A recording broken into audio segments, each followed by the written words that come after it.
आज हम लोग जो है अकाउंटिंग पार्ट 32 में ट्रेडिंग ऑफ पीएल इकट्ठा कैसे बनाना है इस पे ऊपर बात करेंगे। ये देखिए एक सम हमने दिया है जिसमें opening stock 1200, purchase 8900, sale 15000, purchase return 450, sales return 280, wages 800, trade and carriage 2000, trade expense 200, advertisement 240, tax and insurance 130, salary 800, closing stock 1500 और इंटरेस्ट रिसीव 350 दिया है। अब इसका जो है ट्रेडिंग पीएल बनाना है क्योंकि इसमें डायरेक्ट और इनडायरेक्ट इनकम और एक्सपेंसेस सब दिए हुए हैं, ठीक है।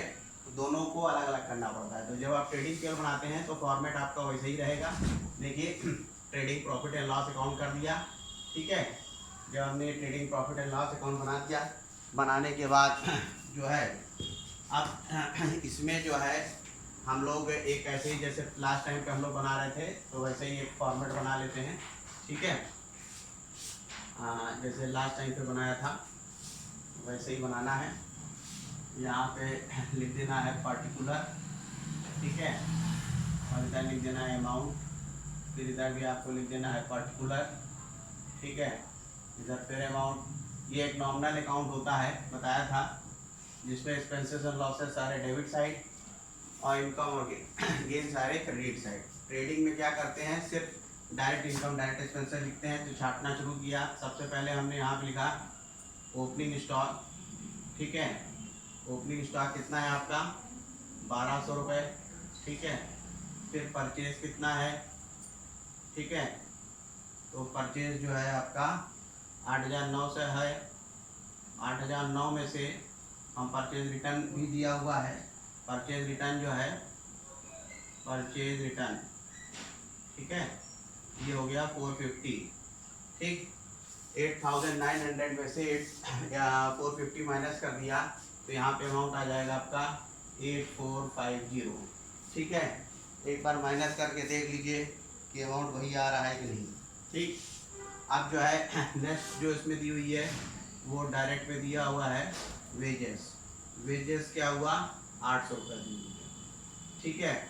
और देखिए कि कोई डायरेक्ट खर्चा समझ में आ रहा हो तो एक और खर्चा डायरेक्ट समझ में आ रहा है, टू फ्रेट एंड कैरीज, ठीक है, to freight and carriage. To freight and carriage ये अमाउंट कितना है 2000 रुपये, ठीक है, ये 2000 रुपये भी हो गए। और देखिए डायरेक्ट कुछ और नज़र आ रहा है, तो डायरेक्ट और तो देखने में कुछ लग नहीं रहा है कि डायरेक्ट कुछ और भी इसमें है, ठीक। अब क्रेडिट साइड फिर आ जाइए। ट्रेडिंग अभी बना रहे हैं हम लोग, ठीक। तो बाय सेल्स हुआ, तो सेल्स में कितना है 15000, ठीक है। 15000 में से हमने क्या किया, सेल्स रिटर्न भी दिया होगा, हाँ सेल्स रिटर्न भी दिया है। सेल्स रिटर्न को हमने माइनस कर दिया 280, ठीक है, 280 माइनस करिए 15000 में से 280, कितना अमाउंट आ रहा है। अमाउंट जो आपका आएगा वो आएगा 14720, ठीक है। अब इसके बाद एक और आइटम इसमें से लिखी जाती है, वो हो जाती है क्लोजिंग स्टॉक, ठीक है। तो हम इसको क्लोजिंग स्टॉक लिखते हैं और क्लोजिंग स्टॉक हमारा कितने का हो गया 1500 रुपये का, ठीक है। तो ये 1500 का हमने क्लोजिंग स्टॉक लिख दिया। और कोई चीज़ लिखनी है तो साहब इसमें और कोई चीज़ हमको नहीं लिखनी, ठीक। अब इसका टोटल हम लोग कर लिए यहाँ पे। जब टोटल कर लिए थोड़ा सा जगह छोड़ के टोटल करिएगा, क्योंकि देखिए ये साइड फिर बड़ी है, ये वाली साइड पे छोटी है, ठीक है। यहाँ पे अगर आप टोटल इसको करिएगा 14720 में 1500 को प्लस कर दीजिएगा तो जो अमाउंट आ जाएगा वो अमाउंट आ जाएगा 16220, ठीक है। फिर ये अमाउंट में से इतना खर्चा माइनस कर दीजिए, ये साइड छोटी रहेगी तो जितना डिफरेंस आएगा वो यहाँ पे ग्रॉस प्रॉफिट के नाम से लिख दिया जाएगा, ठीक है। ग्रॉस प्रॉफिट कैरीड डाउन, ठीक। वो अमाउंट जो डिफरेंस का होगा उसको ज़रा कैलकुलेट कर लीजिए, ठीक है। वो अमाउंट जो डिफरेंस का होगा वो अमाउंट हो जाएगा 3770, ठीक। तो ये आपका ट्रेडिंग वाला काम खत्म, सामने सामने लिखना है, ठीक है, ट्रेडिंग खत्म। अब इसी के लिए बैलेंस इधर आ जाता है क्योंकि साइड यही बड़ी थी, ठीक है। तो ये अब इसके नीचे आप देखिए, ये नीचे पीएल बनना शुरू होगा, ठीक है, ग्रॉस प्रॉफिट ब्रॉट डाउन, ठीक। तो 3770 देखते चलिए बोर्ड को जैसे कि समझ में आती चले चीजें, ठीक। अब और जो इनडायरेक्ट खर्चे उनको लिखना शुरू करिए, ठीक है। तो जैसे हमने लिखा, क्या लिखा, ट्रेड एक्सपेंस कितना है, ट्रेड एक्सपेंस 200, ठीक है। फिर एडवर्टीजमेंट कितना है, एडवर्टीजमेंट कितना है 240, ठीक है। टैक्स और इंश्योरेंस कितना है, टैक्स एंड इंश्योरेंस कितना है, टैक्स एंड इंश्योरेंस हो गया 130, ठीक है। फिर सैलरी कितनी है, सैलरी जो है वो हमारे पास कितनी है 800, ठीक है। और इंटरेस्ट क्लोजिंग स्टॉक हमने लिख दिया ऊपर, ये इंटरेस्ट रिसीव किधर चला जाएगा, इस तरफ चला जाएगा क्योंकि वो इनकम होती है डायरेक्ट, इंटरेस्ट रिसीव, ठीक है। और वो अमाउंट कितना आ जाएगा 350। फिर आप दोनों साइड को टोटल कर लीजिए कि क्या क्या है, टोटल किया, ट्रेड एक्सपेंस 200 दिया है, एडवर्टीजमेंट 240 दिया है, टैक्स इंश्योरेंस 130 दिया है और सैलरी 800 दिया है। और इस साइड जो है ग्रॉस प्रॉफिट निकला है 3770 और इंटरेस्ट रिसीव कितना है 350, ठीक। तो ये सब चीज़ें जब आपको पता चल गई, दोनों का डिफरेंस आप निकाल लीजिए। तो इधर वाली साइड का पहले आप टोटल कर लीजिए, क्रेडिट साइड का।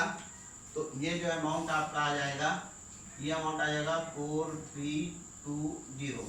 एक बार टोटल करके देख लीजिए अमाउंट कितना आ रहा है, 4120 आएगा, 4120 आएगा, क्योंकि इसको आप टोटल करिएगा तो ये अमाउंट आ जाएगा आपका 4120, ठीक है।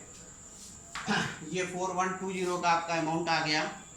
और अब इसमें से जितने ये खर्चे हैं इसको आप माइनस कर दीजिए, ठीक है। जब आप उसको माइनस कर दीजिएगा तो नेट प्रॉफिट जो मिलेगा आपको, जो कि बैलेंस शीट पे जाना है, तो नेट प्रॉफिट आपका कितना आ जाएगा उसको कैलकुलेट करिए, ठीक है। नेट प्रॉफिट जो आपका आएगा वो आ जाएगा 2750, ठीक है, 2750। और ये भी आप इसी के सामने अब टोटल दोनों को लिख दें। अब इसके नीचे बैलेंस शीट नहीं बनती, बस ट्रेडिंग पीएल एक साथ बनता है, ठीक है। 4120, ठीक है, ये 4120 इधर और 4120 इधर, ये। अब आप देखिए एक तरह से, तो ये पूरा जो है डायरेक्ट एक्सपेंस की साइड हो गई, ये पूरी जो हो गई डायरेक्ट इनकम की साइड हो गई, इसी तरह से ये इनडायरेक्ट जो है एक्सपेंस की साइड हो गई, और ये जो पूरी है इनडायरेक्ट इनकम की जो है साइड हो गई, ठीक है। तो ये जो है नॉमिनल अकाउंट ही हुआ। अभी और जो आपके बचे हैं वो सारी चीज़ें तो बची हैं रियल पर्सनल वाले, लेकिन ये नॉमिनल अकाउंट का जो है सिस्टम हो गया है, ठीक है।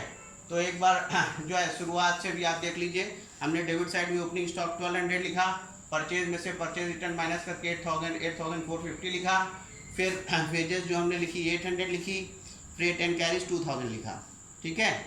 और इधर क्रेडिट साइड में सेल्स 15000, उसमें से सेल्स रिटर्न 280 माइनस करके 14720 लिखा, और क्लोजिंग स्टॉक 1500 लिखा। जब दोनों साइड को माइनस किया तो क्योंकि ये इनकम वाली साइड ज़्यादा बड़ी है इसलिए प्रॉफिट है, इसका नाम रखा जाता है ग्रॉस प्रॉफिट, ठीक है। ये जो ग्रॉस प्रॉफिट, इसको हमने कैरी डाउन किया और ये इधर आ जाएगा, ठीक। क्यों? क्योंकि साइड ये वाली बड़ी थी, ये तो सिर्फ डिफरेंस बराबर करने के लिए लिख दिया गया था, ठीक है। वो 3770 इसमें लिख दिया, और फिर जो इंटरेस्ट रिसीव है 350 वो लिख दिया, दोनों का टोटल करके 4120 इधर लिखा। एक्सपेंस जितने थे वो सारे लिखना शुरू किया। Indirect trade expense 200, advertisement 240, tax and insurance 130, salary 800, और जो नेट प्रॉफिट है दोनों का जो डिफरेंस रहा, फिर ये साइड ज़्यादा थी ये साइड कम थी, ठीक है। तो नेट प्रॉफिट इधर लिख दिया गया। अब ये बैलेंस शीट पे जाएगा और बैलेंस शीट अलग बनती है, ठीक है। तो इसको हम थोड़ा सा और इसको ऐसा कर दे रहे हैं। अब आप इसको नोट डाउन करना चाहें नोट डाउन कर लीजिए, ठीक है। तो तो आप मेरे हिसाब से ट्रेडिंग पीएल आपको समझ में आ गया होगा। अगले पार्ट में हम सिर्फ बैलेंस शीट के बारे में बताएंगे, फिर ट्रेडिंग पीएल बैलेंस शीट को एक साथ कैसे बनाया जाता है ये बताएंगे। Okay, thank you.